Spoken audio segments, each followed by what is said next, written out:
Assalamualaikum warahmatullahi wabarakatuh. Perkenalkan, nama Ibu Ida Rahmawati. Ibu salah satu mahasiswi PPL Universitas Lambung Mangkurat. Nah, di sini Ibu akan mengajarkan pembelajaran sejarah selama Ibu PPL beberapa pertemuan ke depan. Apabila kalian ada yang ingin ditanyakan atau memiliki kendala dalam pembelajaran sejarah, bisa kalian chat dengan Ibu atau ditanyakan langsung pada grup mata pelajaran sejarah. Baik, di sini Ibu akan melanjutkan pembelajaran yang telah disampaikan minggu lalu oleh Ibu. Nah, untuk pembelajaran sejarah hari ini kita akan mempelajari tentang kondisi awal kehidupan bangsa Indonesia pada awal kemerdekaan dan perkembangan politik Indonesia pada awal kemerdekaan. Oke, langsung saja kita akan membahas mengenai kondisi kehidupan bangsa Indonesia awal kemerdekaan. Nah, perlu kalian ketahui bahwa Indonesia di awal kemerdekaan itu masih belum mapan. Terjadi ketegangan, kekacauan, dan berbagai insiden. Nah, pada awal kemerdekaan Indonesia belum sepenuhnya merdeka. Namun, rakyat Indonesia masih bentrok dengan sisa kekuatan Jepang. Nah, Indonesia dalam keadaan status quo. Nah, pada saat itu Indonesia juga menghadapi tentara Inggris atas nama Sekutu dan NICA atau Netherlands Indies Civil Administrations atas nama Belanda. Nah, yang datang kembali ke Indonesia dengan membonceng sekutu. Nah, tujuan dari atau tentara tersebut yaitu ingin menguasai kembali Indonesia dan tidak ingin Indonesia itu merdeka. Nah, sebenarnya apa sih yang menyebabkan Indonesia itu belum stabil dalam kemerdekaannya? Nah, perlu kalian ketahui ya, terdapat faktor internal dan eksternal. Nah, adapun faktor internal yaitu adanya persaingan antara partai politik yang berbeda ideologi untuk menjadi partai yang paling berpengaruh di Indonesia. Nah, yang kedua yaitu adanya gangguan keamanan. Nah, dalam gangguan keamanan ini bisa mengancam disintegrasi bangsa, di mana disintegrasi bangsa itu merupakan keadaan yang tidak stabil dan atau keadaan terpecah belahnya suatu bangsa tersebut. Nah, yang ketiga yaitu adanya bangsa Indonesia masih mencari sistem pemerintahan yang tepat. Nah, pada saat awal kemerdekaan Indonesia itu belum menemukan sistem pemerintahan yang tepat. Nah, yang keempat ini merupakan perubahan sistem pemerintahan dari presidensial ke parlementer. Nah, pada saat awal kemerdekaan Indonesia itu menggunakan pemerintahan presidensial. Nah, kemudian Indonesia itu mengganti sistem pemerintahan tersebut dengan mengubahnya menjadi parlementer. Setelah Ibu menjelaskan tentang faktor internalnya, nah ada juga nih faktor eksternalnya. Yang pertama yaitu ada kedatangan sekutu Inggris yang ingin merebut kembali atau menjajah kembali Indonesia dan menimbulkan pertempuran di berbagai daerah. Nah, ada juga nih Jepang masih mempertahankan status quo pada wilayah Indonesia. Apa sih itu status quo? Yaitu keadaan tetap sebagaimana keadaan tersebut itu diam dan bersifat statis. Nah, itu tadi penjelasan Ibu mengenai kondisi kehidupan bangsa Indonesia pada awal kemerdekaan, di mana pada saat itu masih banyak pertempuran-pertempuran dari tentara sekutu yang seakan-akan mereka itu tidak menginginkan Indonesia dalam keadaan merdeka.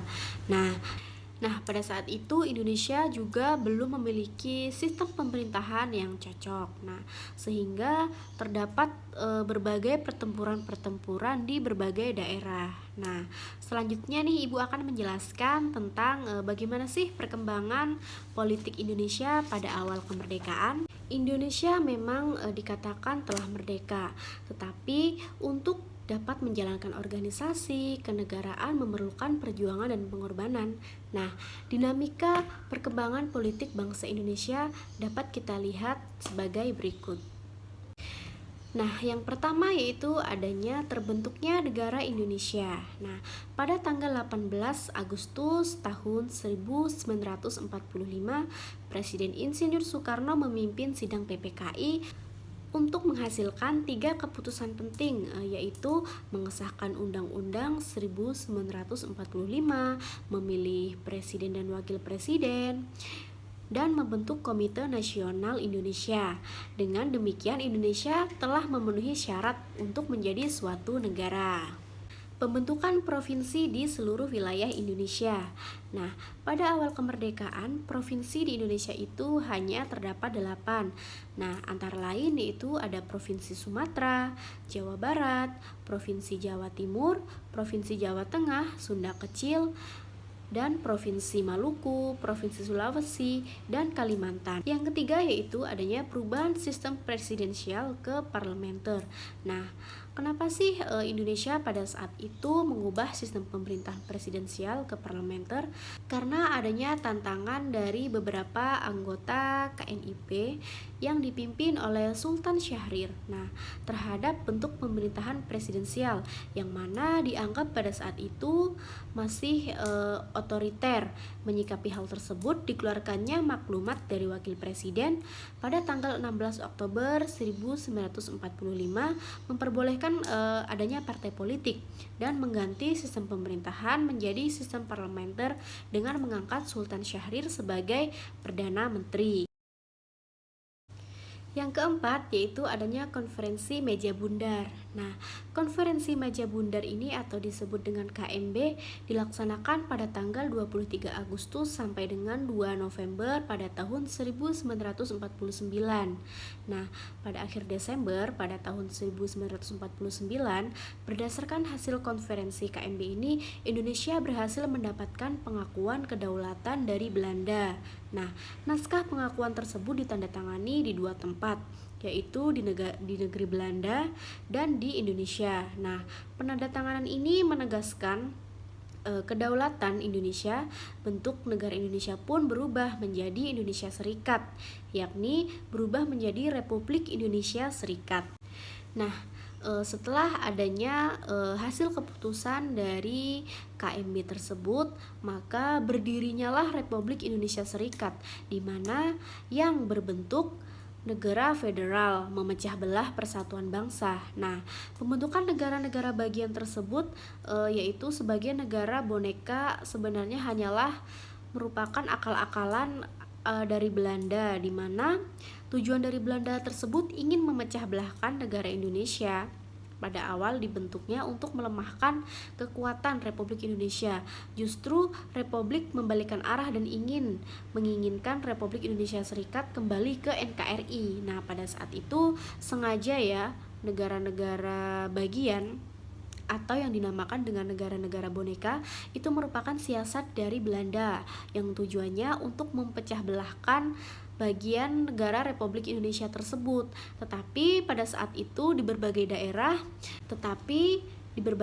tersebut banyak yang membantah dan ingin kembali menjadi NKRI atau Negara Kesatuan Republik Indonesia. Pada Januari pada tahun 1950 munculnya gagasan untuk pembubaran Republik Indonesia Serikat. Nah, hal tersebut disikapi positif oleh negara-negara bagian Republik Indonesia Serikat untuk mempersatukan kembali wilayah Indonesia yang terpecah belah. Nah, pada tanggal 13 Mei pada tahun 1950 pembubaran Republik Indonesia Serikat berlanjut dengan diawalinya konferensi bersama antara Republik Indonesia Serikat, nah, Republik Indonesia dan negara Indonesia bagian timur. Nah, akhirnya pada tanggal 19 Mei pada tahun 1950 pada konferensi tersebut menyetujui pembubaran Republik Indonesia dan membentuk kembalilah Negara Kesatuan Republik Indonesia. Nah, itu tadi penjelasan Ibu mengenai kehidupan Indonesia pada awal kemerdekaan dan perkembangan politik Indonesia pada awal kemerdekaan.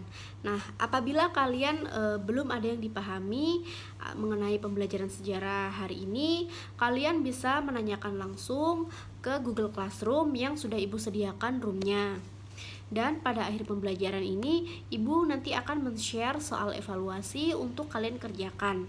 Dan jangan lupa untuk kalian mengumpul di Google Classroom karena waktunya terbatas. Sekian pembelajaran dari Ibu. Ibu minta maaf apabila ada kesalahan kata dan Ibu akhiri. Wassalamualaikum warahmatullahi wabarakatuh. Jangan lupa tetap semangat belajar dan tetap jaga kesehatan.